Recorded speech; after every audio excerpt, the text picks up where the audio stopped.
दोस्तों नमस्कार, मैं हूं जसवीर मलिक और जनता की आवाज़ न्यूज़ चैनल में आपका स्वागत है।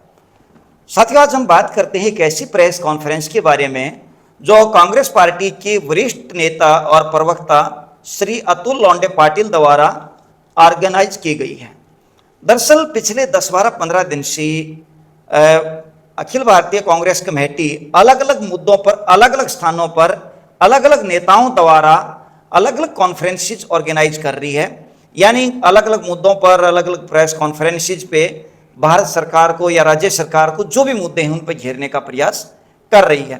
और ये जो है ना, लोकतंत्र में होता भी है, पक्ष विपक्ष ऐसे ही, पक्ष अपने मुद्दे रखता है, विपक्ष अपने मुद्दे रखता है, और यही एक लोकतंत्र की खूबसूरती भी होती है और होना भी चाहिए।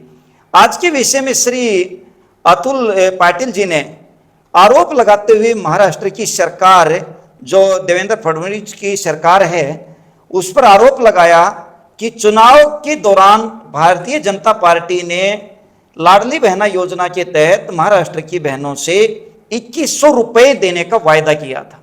सुनिए एक बार श्री अतुल लोंडे पाटिल जी की प्रेस कॉन्फ्रेंस।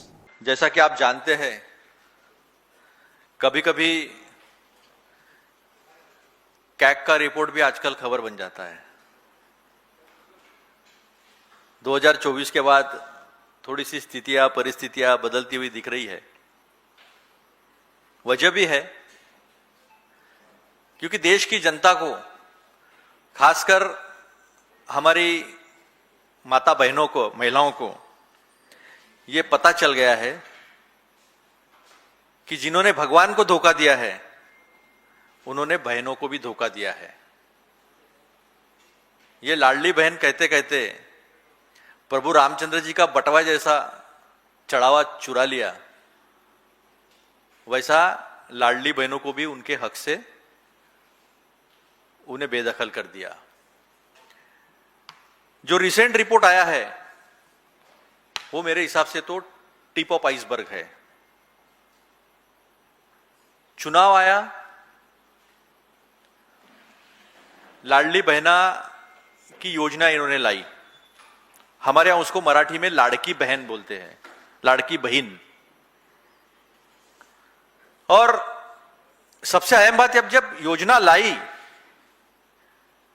तो उसे इंप्लीमेंट करने के लिए और कुछ चुनाव में वोटर लिस्ट में धांधली करने के लिए इन्होंने चुनाव 1 महीने से आगे कर दिया। अक्टूबर का चुनाव जो है वो नवंबर में कर दिया, और फिर जून में ये योजना जो है इन्होंने घोषित कर दी। तब भी इनको पता था कि अपने पास पैसा नहीं है। वित्तीय अवस्था कितनी खराब कर दी थी महाराष्ट्र की, और आज भी इतनी खराब है। उसके बावजूद तत्कालीन वित्त मंत्री अजित दादा पवार और उनका जो महकमा है, सेक्रेटरी, प्रिंसिपल सेक्रेटरी, प्रधान सचिव, उन्होंने भी हिदायत दी थी कि महाराष्ट्र की वित्तीय अवस्था ऐसी नहीं है कि 44,000 करोड़ का बोझा हम सहन कर पाए। उसके बावजूद तत्कालीन मुख्यमंत्री एकनाथ शिंदे जी और उप मुख्यमंत्री देवेंद्र फडणवीस जी ने अभी 1500 दे रहे हम, चुनाव के बाद 2100 देंगे, इस तरह का वायदा किया। और जब फॉर्म आया तो जिसने मनचाहा फॉर्म भरने दिया, सबको, उनके कार्यकर्ताओं ने सबसे फॉर्म भरवा लिए। और मैं आपकी जानकारी लेके बता दूं कि जो पैरामीटर्स लगाकर महिलाओं को बाहर किया गया, या कुछ पुरुष पाए गए उसमें, कुछ लोग सरकारी नौकरियों में हैं वो पाए गए, कुछ लोग अलग अलग योजनाओं का लाभ लेते हुए इन्होंने इसका भी लाभ लिया, ये पाए गए। तो सबसे पहले सवाल ये खड़ा होता है, आपने बहनों को धोखा क्यों दिया? क्योंकि जब आधार कार्ड लगाना था तो आपने 1,80,000 महिलाओं को 65 साल के ऊपर है ये कारण देकर निकाल दिया। तो क्या आधार कार्ड पे जन्मतिथि थी नहीं? आपसे मैं पूछना चाहूंगा, आपके माध्यम से सारी महाराष्ट्र की मेरी माता बहनें हैं, उनसे मैं पूछना चाहूंगा, क्या आपने आधार कार्ड दिया तो उस पर आपकी उम्र नहीं लिखी थी? संजय गांधी निराधार ये 1980 से चालू ही योजना है। मैं आपको बता दूं, बड़े फकर के साथ मैं यहां बैठ के आपको बता दूं कि कांग्रेस ने कोई योजना शुरू की और बंद हुई, ऐसा हुआ नहीं है। उस योजना में पहले से लाभ ले रही महिला, इनको पता नहीं था, ऐसा हो सकता है। कोई गवर्नमेंट सर्वेंट है और सरकार को पता नहीं, ऐसा हो सकता है, क्योंकि ये तो हाईटेक सरकार है।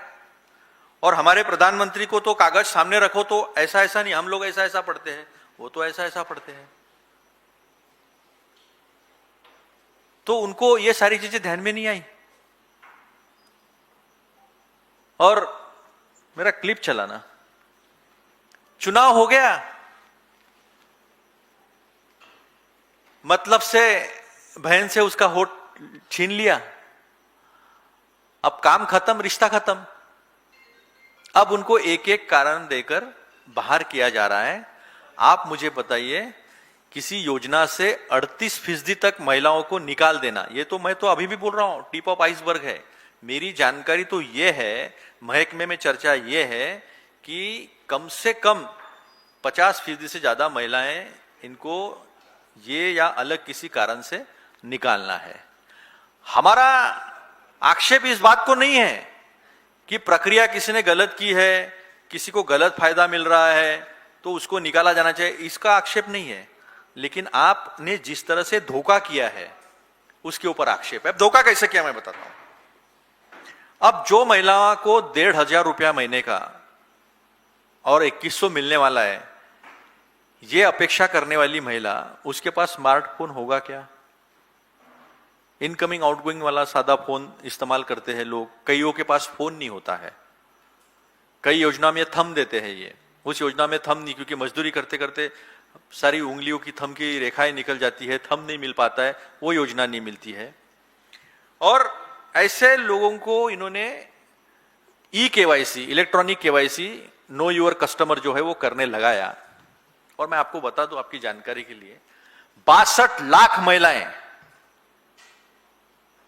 जो पात्र है या अपात्र है आज कह नहीं सकते, लेकिन यह कहा गया है कि 62 लाख महिलाएं केवाईसी नहीं करने की वजह से इससे निकाली गई।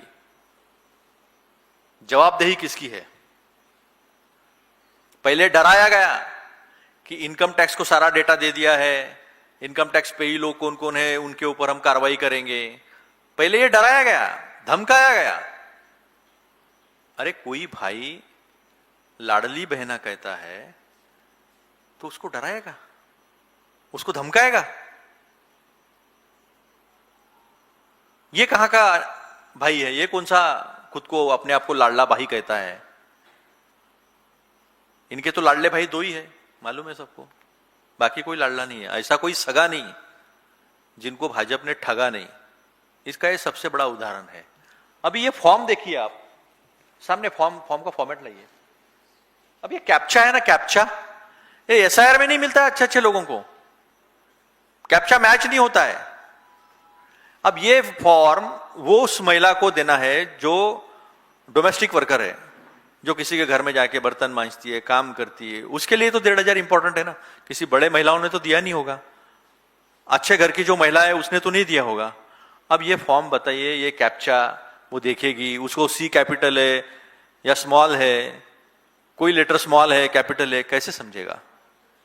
तो ये एक षड्यंत्र है, ये एक तरीका है धोखा देने का, जिसका इस्तेमाल भाजपा ने किया है। और 62 लाख महिलाओं को जो है वो इस योजना से बाहर कर दिया।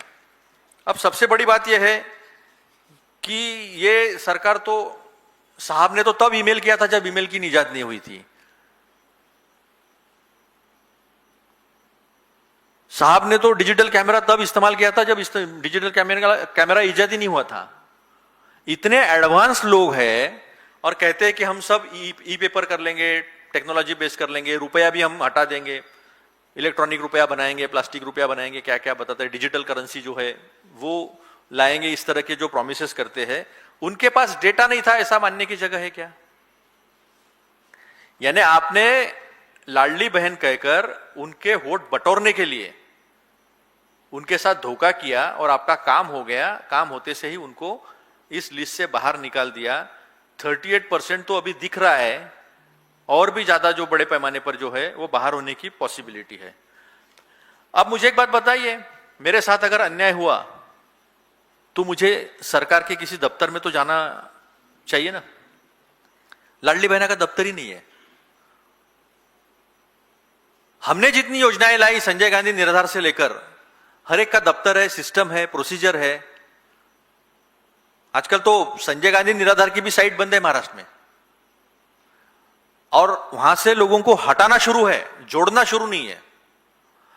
और इतनी तरक्की हो गई देश में, अभी इतना पैसा आ गया लोगों के पास, रखने के लिए जगह नहीं है, इसलिए लोगों को बाहर निकाला जा रहा है। ये गरीबी रेखा से हमने लोगों को निकाल दिया है, ये षड्यंत्र करके इस तरह से खेला जा रहा है। ये खेल किया गरीबों के साथ, बहनों के साथ, निराधार निराश्रित लोगों के साथ। ये जो खेल जो है, ये खेल चल रहा है। और आज 62 लाख महिलाएं जो है वो बड़े पैमाने पर जो है वो फिर से निराश्रित हो गई है। संजय गांधी निराधार, राइट टू फूड, इसका अगर जोड़ दिया जाए तो सीधा सीधा गरीबों के पेट पर लात मारने का काम जो है, ये काम भाजपा की सरकार कर रही है। और ये डेटा कैग ने लाया है, और कैग के मार्फत सारी संस्थाएं तो उन्होंने गुलाम कर ली है। Each and every institution, constitutional institution, democratic institution has been subverted by this government. और कैग के माध्यम से ये बताना चाहते हैं कि इन्होंने सरकार से गलत फायदा उठाया। अब एक और तथ्य मैं आपके सामने रखना चाहता हूं कि ये कैसे गल्ला लूटते हैं। गल्ला लूटते हुए तो देखा ना हमने राम मंदिर में, भोलेनाथ के साथ, नौटियाल का मंदिर, बद्रीनाथ का मंदिर, केदारनाथ का मंदिर, धंधा बना के रखा है। धर्म को, आस्था को धंधा बनाकर लूटा जा रहा है देश के लोगों को। अभी मैं यहां पर आपको कुछ तथ्य आपके सामने रखना चाहता हूं। अभी उन्होंने 29,732 करोड़ रुपया जो है वो सैंक्शन हुआ था drawing and disbursing officers virtual personal deposit account में। लेकिन फाइनली इन्होंने जो खर्चा किया है वो खर्चा है 33,237 रुपया। तो जब आपका 29,693 करोड़ रुपया सैंक्शन हुआ था, आपने खर्चा किया 33,237 करोड़ रुपया, तो फिर 3,541 करोड़ रुपया कहां गया? ये कैग ने सवाल पूछा। इसका कोई जस्टिफिकेशन सरकार के पास नहीं था। इसका मतलब महिलाओं का बंटवा जो है, बहन का बंटवा जो है, इन्होंने लूट लिया। और जो 2100 रुपए की बात की थी, चलो आपने 1 करोड़ के आसपास लाडली बहनाओं को घर से बाहर कर दिया, उसकी राखी का अपमान कर दिया। रक्षाबंधन के दिन पैसे देते, राखी का अपमान कर दिया, भाई बहन के रिश्ते को बदनाम कर दिया। 2100 रुपए का वायदा उससे भी मुकर गए। तो हमारी सबसे पहले ये मांग है कि शिंदे जी और देवेंद्र फडणवीस जी सबके साथ धोखा करने के बाद, यानी ये 3,500 करोड़ में आधा मिसिंग लिंक बनता, अच्छा वाला, वो जो ढह गया, बह गया 2 महीने में, लीकेज हो गया। आपने भारत मंडपम में लीकेज देखा होगा ना, बस वैसा ही लीकेज था वहां पर। एयरपोर्ट पे भी लीकेज देखे होंगे, अंडमान निकोबार के, दिल्ली के, वैसा ही लीकेज वहां पर हुआ। लेकिन हमारे मुख्यमंत्री कहते हैं मुझे बदनाम करो, मुझे जो कहना है, महाराष्ट्र को बदनाम मत करो, नहीं तो एफआईआर कर दूंगा। इनके एफआईआर से कौन डरता है? अब ये जो महाराष्ट्र की बदनामी नहीं है ये, कि ये महाराष्ट्र में ऐसे भाई लोग हैं जो अपने बहनों को धोखा देते हैं, सब कुछ मालूम होते हुए भी। तो ये मैंने पहले ही कहा कि ऐसा कोई सगा नहीं जिसे बीजेपी ने ठगा नहीं, और जिन्होंने भगवान को धोखा दिया उन्होंने बहनों को भी धोखा दिया है। हमारी एकदम स्पष्ट तरीके से मांगे हैं। आपके माध्यम से मैं सरकार से ये दरखास्त करना चाहता हूं, ये जो लुटेरी सरकार है, इस लुटेरी सरकार से सीधे सीधे हम ये मांग करते हैं कि ये 62 लाख महिलाओं को आप सिस्टम लगाओ, आप एसआईआर के लिए सिस्टम लगाए ना, लोगों के नाम डिलीट करने के लिए, बैठे बैठे सब कुछ कर रहे हो ना। तो इनका ई-केवाईसी आप घर में जाकर, ये जो 62 लाख पात्र महिलाएं हैं, उन्हें सबसे पहले उनका हक मिलना चाहिए। ये 62 लाख महिलाओं को इनका अधिकार जो है वो रिस्टोर करो। ये गलत किया है आपने, धोखा किया है। उनको 62 लाख महिलाओं को उनका पूरा पैसा जो है वो मिलना चाहिए। पुरुषों को कैसे लाभ मिला, अपात्र लोगों को कैसे लाभ मिला, क्या सिस्टम थी ये, क्या आदेश थे? कोई ब्यूरोक्रेसी सरकार के आदेश के बगैर कर नहीं सकती है। तो किसने आदेश दिए थे? क्या एकनाथ शिंदे जी ने आदेश दिए थे? क्या देवेंद्र फडणवीस जी ने आदेश दिए थे? या किसी के बीजेपी के सिस्टम से या शिवसेना एकनाथ शिंदे के सिस्टम से आदेश आए थे, जो मांगता है उसको दे दो, बाद में देख लेंगे? उनके ऊपर कार्रवाई होनी चाहिए। हर बार छोटे लोगों को क्यों पकड़ते हो आप? जिसने आदेश दिया उसको पकड़ो ना। तो ये भी क्लियर होना चाहिए, ब्यूरोक्रेसी से इंक्वायरी करके ये बात भी जो है वो सामने आने चाहिए। यही हमारी जो है वो मुख्य मांग है।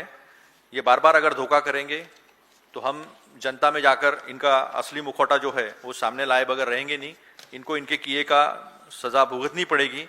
पहले 62 लाख महिलाओं को उनका पैसा वापस दो, उनका ई-केवाईसी खुद करो, खुद रजिस्टर करो, सिस्टम लगाओ। सिस्टम होती है, आपके पास पटवारी होते हैं, आपके पास ग्राम सेवक होते हैं, आपके पास पूरी सिस्टम होती है, आपके पास पूरा डेटा होता है, आधार कार्ड होता है। वो सारा रिस्टोर कर इन महिलाओं को पैसा दे और धोखाधड़ी करना बंद करे।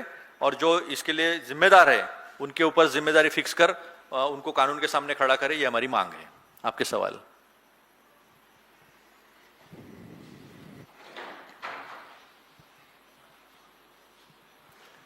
कोई सवाल नहीं? चलो, तो मैं मानता हूं कि आपको ये बात सही लगी जो हमने कही है, जनता को भी ये बात सही लगेगी।